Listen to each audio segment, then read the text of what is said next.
Is the morning after, Canes fans? How's everybody feeling? 4 in a row. 4 in a row. And a total curb stomping of the Florida State Seminoles, who looked like total punks last night. Punks. 52-10. 6 touchdowns. Total chaos on the field, on the sidelines for the Noles, and it's a great thing to see. A really great thing to see. How's everybody feeling this morning? Pretty good, huh? 4 in a row. 52-10. Feels pretty good winning 4 in a row after losing 7 in a row to those Necks. Losing to Jameis Winston, a mental midget and a moron. Losing 3 in a row to Dalvin Cook. Pathetic. But let's keep it moving. Let me pull up some stats here. I got some thoughts about last night's game. I did not think it was going to go down like that. I did not think the final score would be 52-10. The biggest margin of victory in the series and the most points scored in the series also.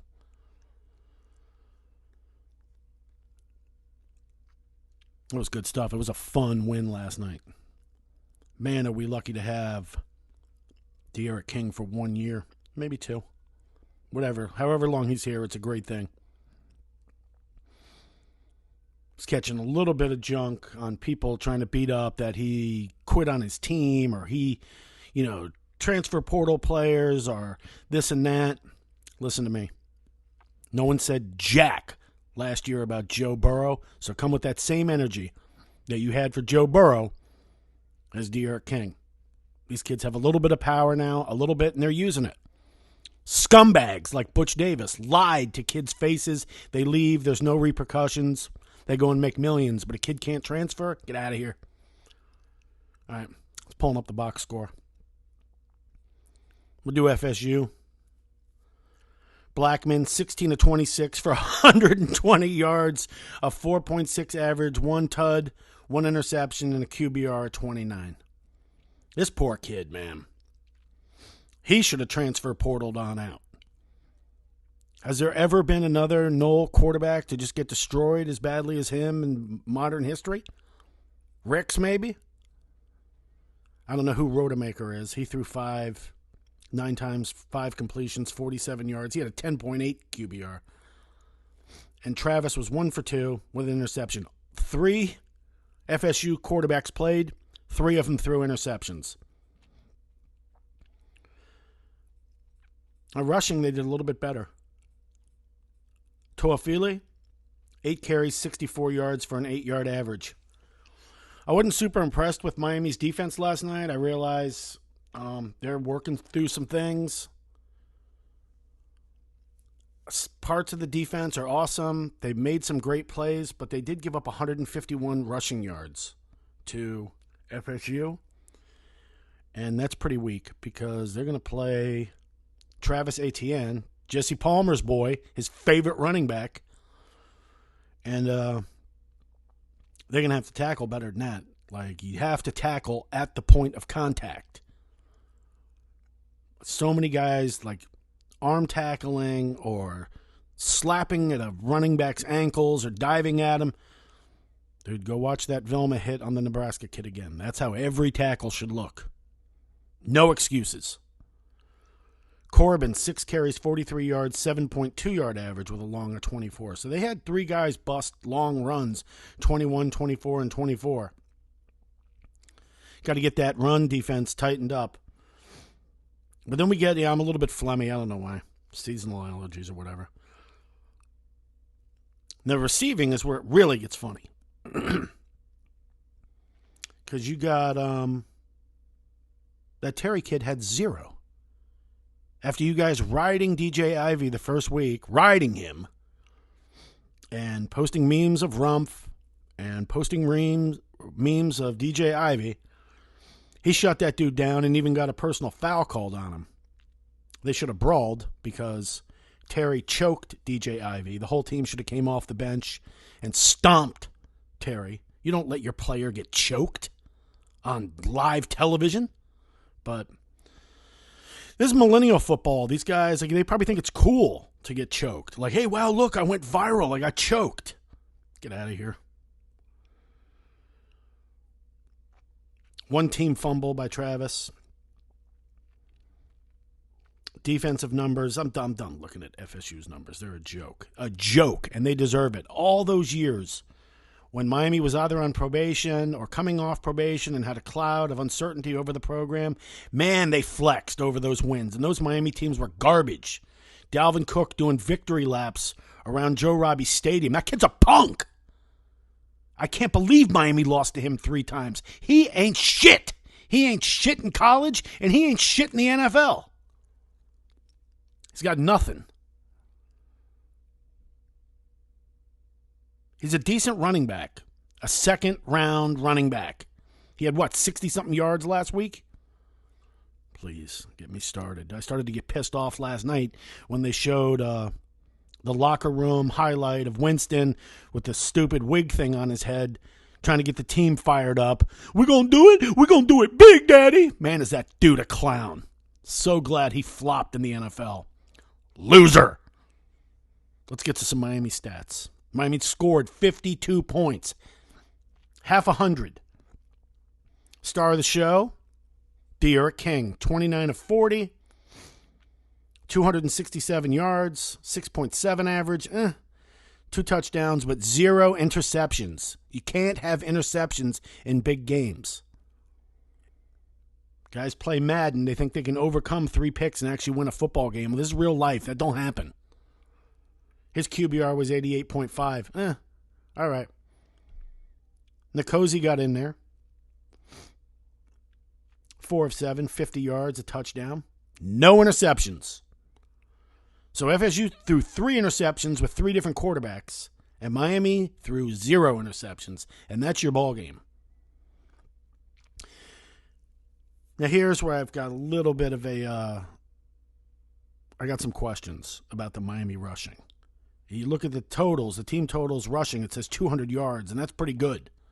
That's real good. And they had 4 touchdowns, and 4 rushing touchdowns is really good. But Cam Harris, 12 carries, 43 yards for a 3.6 average with a long of 12? Nah, you got to do better than that. With a long of 12, you got to do better. The longest run of the night was by De'Aaron King, and that was 20 yards. We've talked about this before. You need to break 50, 60, 70, 80 yarders in college. It's in the NFL, where a 20-yard run is like a big deal. You've got to break tackles. Chaney Jr., the werewolf, the Wolfman, 7 carries, 35 yards for a 5.0 average, like Mercury Morris, like Gale Sayers, rest in peace, 2 touchdowns. A long of 16.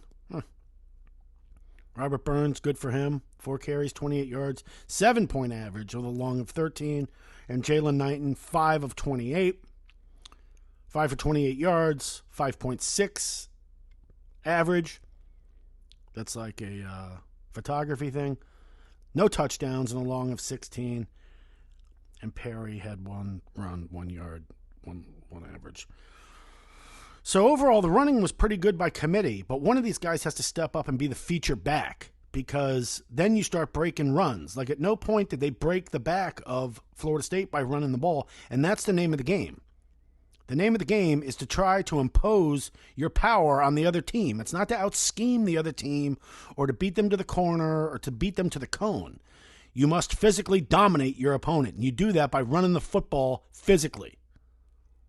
Not with scat backs, not with a little quarterback running around. You need a tailback that starts pounding on that linebacker. I don't know how many of you guys have played serious football, Broward, Dade County, West Palm Beach football.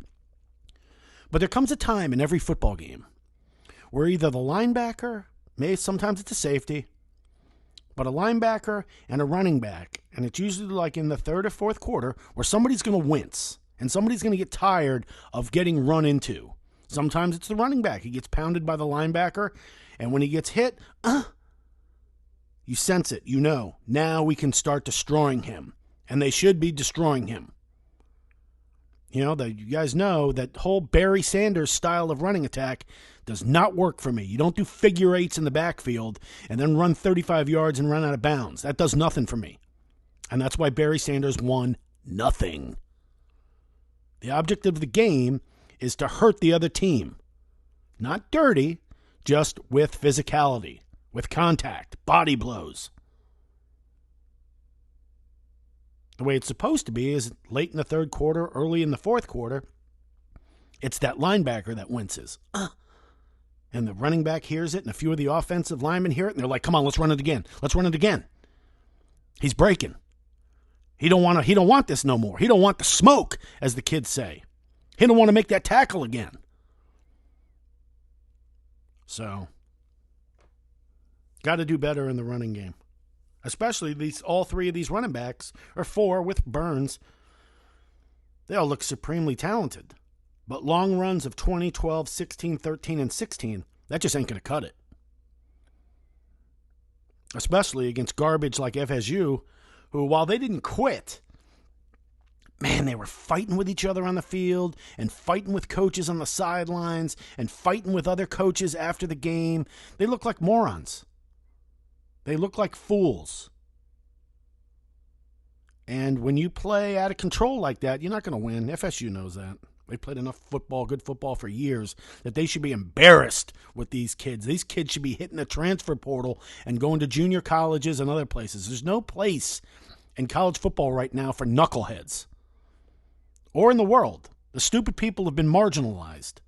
Smart people are succeeding. The dumb people are struggling with the most menial tasks and challenges, whereas the smart people are adapting and succeeding.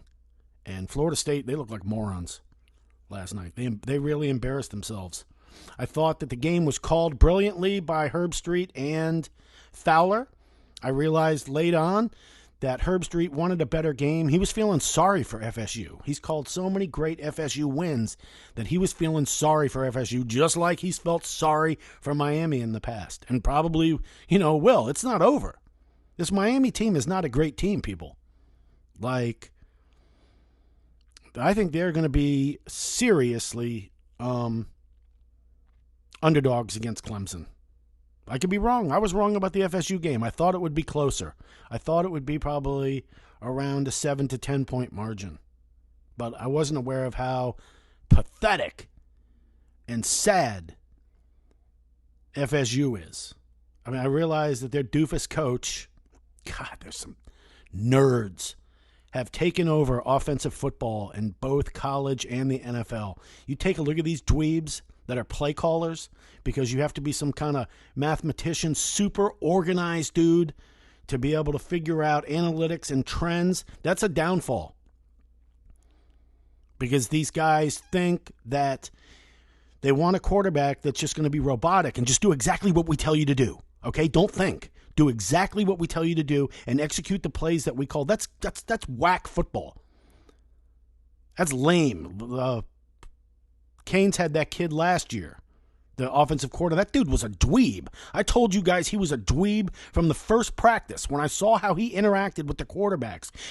Any coach that treats the quarterback so much differently than the rest of the team is a jackass. Okay? You see Belichick, right? He didn't put Brady on a pedestal or sitting there in his ear every 5 seconds and standing next to him and rubbing shoulders with him. He's like, dude, you're just another one of the guys on the team. And it's so easy for quarterbacks to become like a punter. Like I've said this multiple weeks now, that he wears a different colored jersey and he exercises differently and has different expectations and different meetings, that he's not really even a part of the team. Well, that's a failure. That's what these dweebs are doing. And I saw that Mike Norvell dude, he's a dweeb. You guys keep posting the picture of him with the cornrows or whatever. Like that guy's a loser. And then I saw the coordinators for FSU last night. Dude, it didn't look like Mickey Andrews and that other McChesty dude they had for decades there. The guy that used to puff his chest out and wear the mirrored sunglasses. The Italian guy. What was his name? I don't remember. But even Mickey Andrews was kind of the tough guy. But the dweebs that they had there last night, These are like Silicon Valley nerds. These are like the nerds that run Twitter. Oh, they're so much smarter than everyone else. And their play calling ability because of organizational. Get out of here. Get out of here. FSU needs to get back to playing physical football and stop playing these timing routes and this super sophisticated offensive coordinator crap football. That works for some schools, but it's not going to work here. Let's get back to the receivers. A receiver, boy, those kids, they better get a sports psychologist. Is that what they're called? Get a sports psychologist for these kids, from Mark Pope. 5 catches for 60 yards, 12-yard average, long of 22. Piss poor. That's weak. D. Wiggins, 3 catches for 54 yards, and 18-yard average. He had that big bomb, 40 yards. Hartley, another drop. Like, it's not that you're supposed to catch the balls that are easy to catch, which they're not doing. They're dropping those too. But they're never catching the hard ball, which is what the great receivers do. You're supposed he didn't come back for the ball. Like, yeah, the FSU player made a great break on that ball and disrupted the pass pattern, but homeboy's hands were upside down, and he was fading away from the quarterback. Like, soon as you see that ball in the air, you got to attack it. You got to move towards the quarterback, like the FSU kid did, and that's why he knocked that pass down. They got a lot of second and third chances last night, Miami. Jordan, really disappointed in him after what he did last night compared to what the Florida tight end did.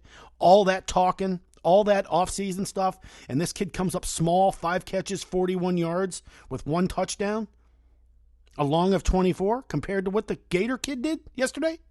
I don't want to hear about this dude no more. I'm done. Done with tight ends, the doofuses.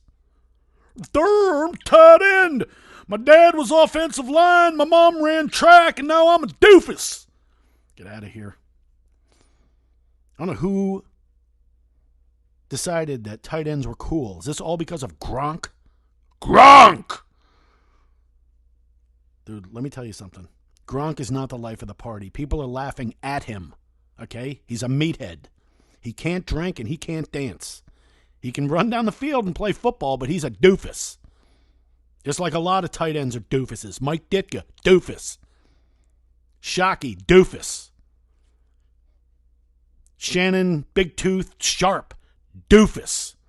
So get out of my face with high-profile tight ends that come up small in the biggest game of the year.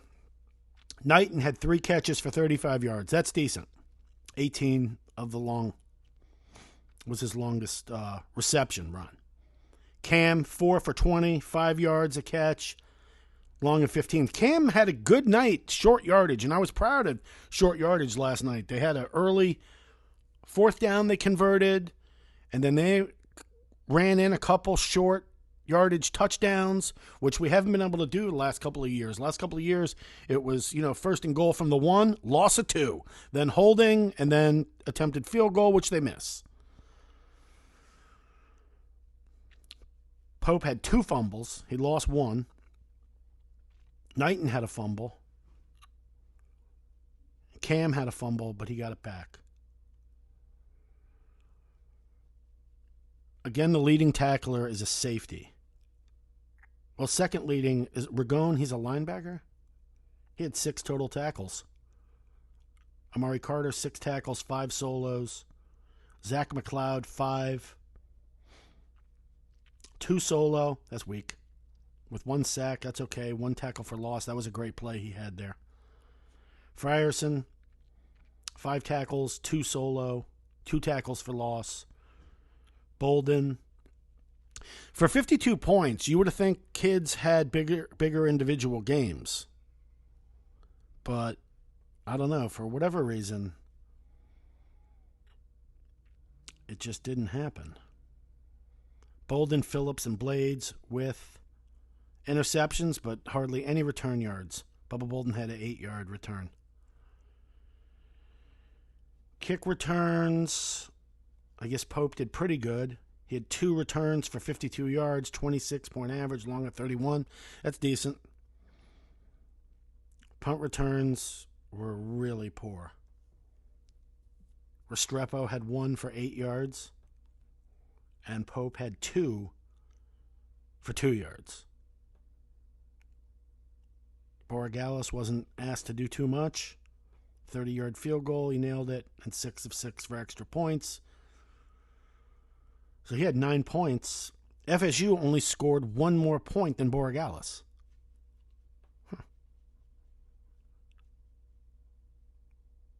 And then we only had 1 punt for 36 yards. 1 punt. I don't even know who the punter is. Headley didn't punt last night? Huh. I put in the backup punter. That's shameful for FSU. So, Canes fans, let's enjoy this one. I know it sounds like I'm, super negative this morning, but I'm not. I'm super happy. It's just there's a lot more to do, and these kids, they got to clean it up because FSU sucks. I mean, this is the worst I've ever seen FSU. They look like clowns. They embarrassed the logo last night. If you feel inclined, email Seminole Tribe. Their home offices are in Fort Lauderdale or Hollywood. They're on the reservation. And tell them that the Florida State Seminoles are embarrassing their culture and heritage. And they are. Trying to fight people. Targeting. And that was a bad targeting. Man, that's a 320-pound dude that is headhunting a wide receiver. You got to brawl. Like, why isn't this team fighting every time that somebody slights them? Because it's going to get worse. They should fight next week or in 2 weeks from now. Clemson did the unthinkable. Manny should have drove his car into the Clemson locker room. Dude, he'd have got no more than a year in jail. Like, people have to stop being afraid of punishment. That's not something you should be afraid of. Everyone should not be afraid to get in trouble. That's the number one advantage that humans have over animals. And whatever it was 5 years ago, when Clemson, I guess it was 5, Clemson cut up, desecrated the turnover chain in effigy, which to me is the same thing as Miami taking a crucifix with a Jesus on it and smashing it with a hammer after beating Notre Dame. It's no different. They're both trinkets of deceit. They're both false idols. The turnover chain is fun. I'm over it. I wish they'd get rid of it. But the fact that Clemson desecrated it in effigy and that Miami did nothing. They didn't brawl. They didn't address it. Manny didn't say nothing. I've told you guys before, that Dabo Swinney, that guy is a scumbag. An out-and-out scumbag. He might be a Bible thumper and think he's holier than thou and have those goobers up there in South Carolina convinced that he's Andy friggin' Griffith, but he ain't, okay? Because cutting up somebody's, whatever you want to call that thing, the turnover chain, you just don't do that. Who does that in 2020, 2017, whenever they did it? Hysterical. Oh, it's funny. Desecrate the turnover chain.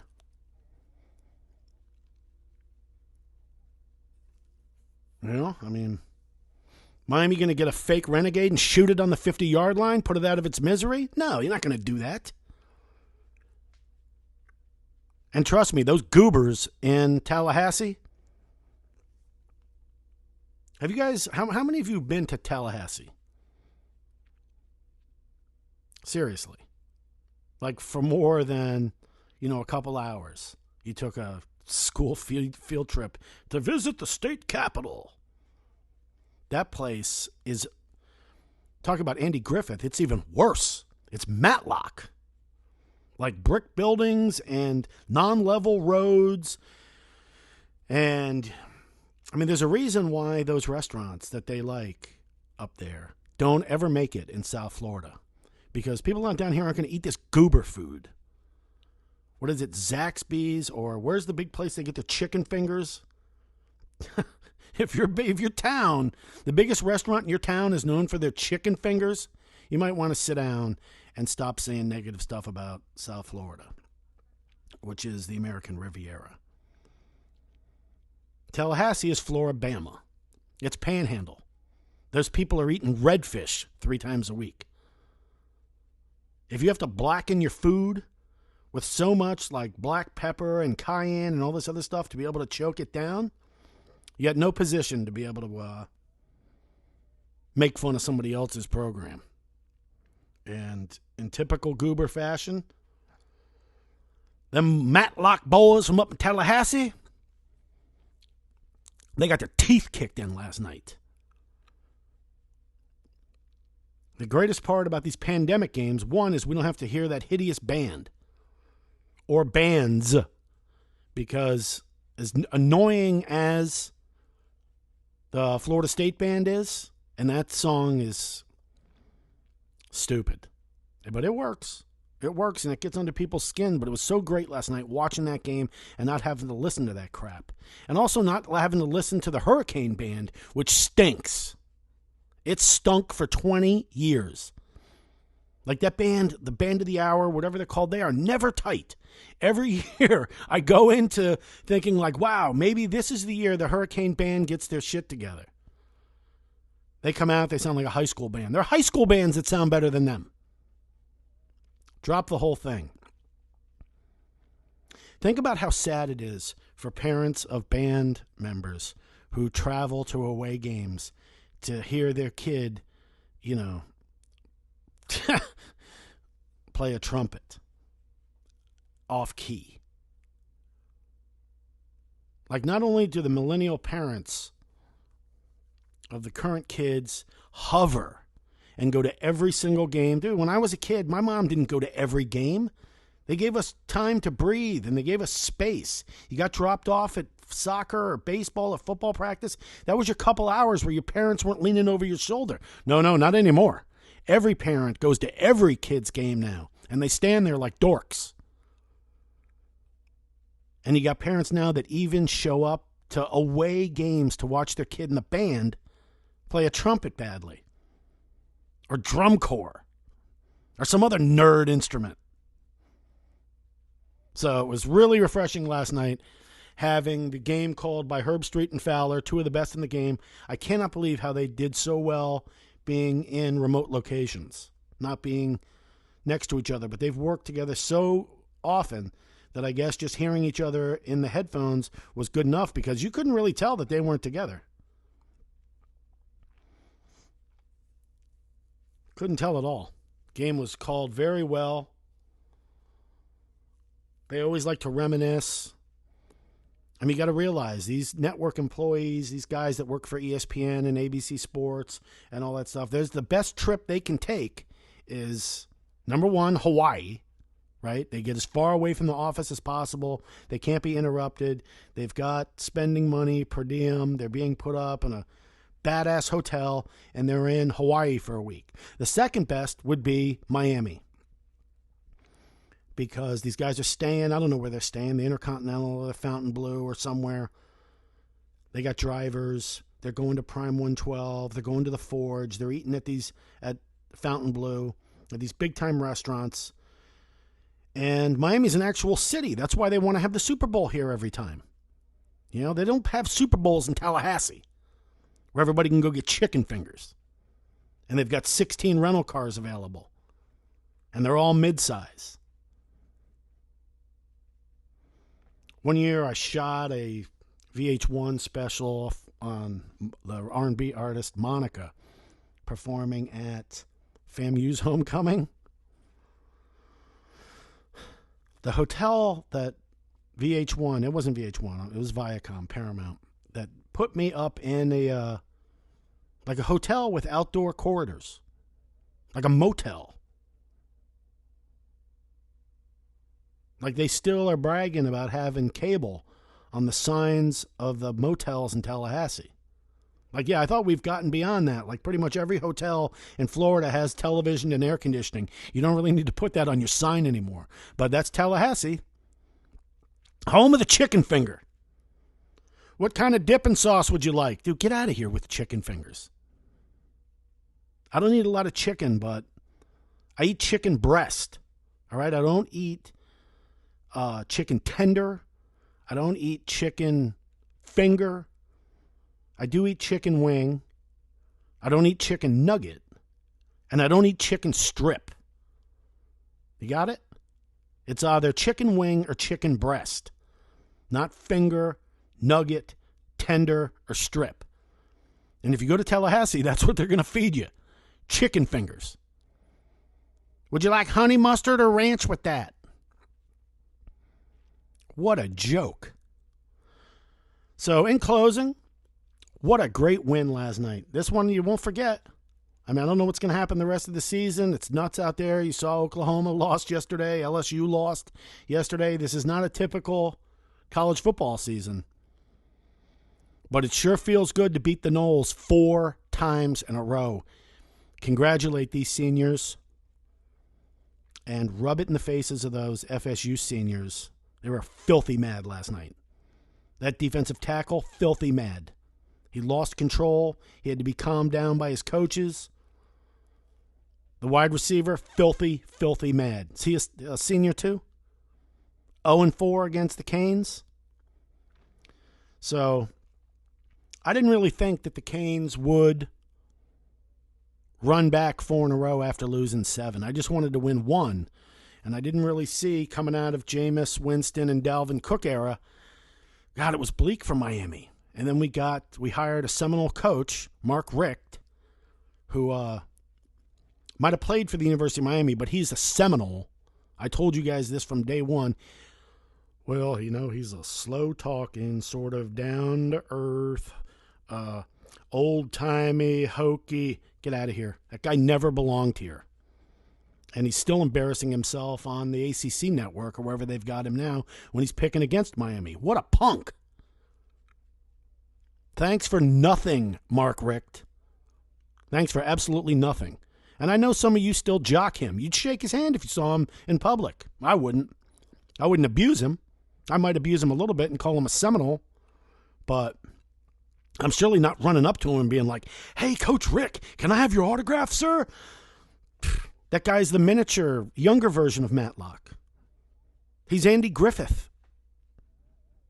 Doesn't belong here. Didn't belong here, just like Golden didn't belong here. But it appears that Manny belongs here.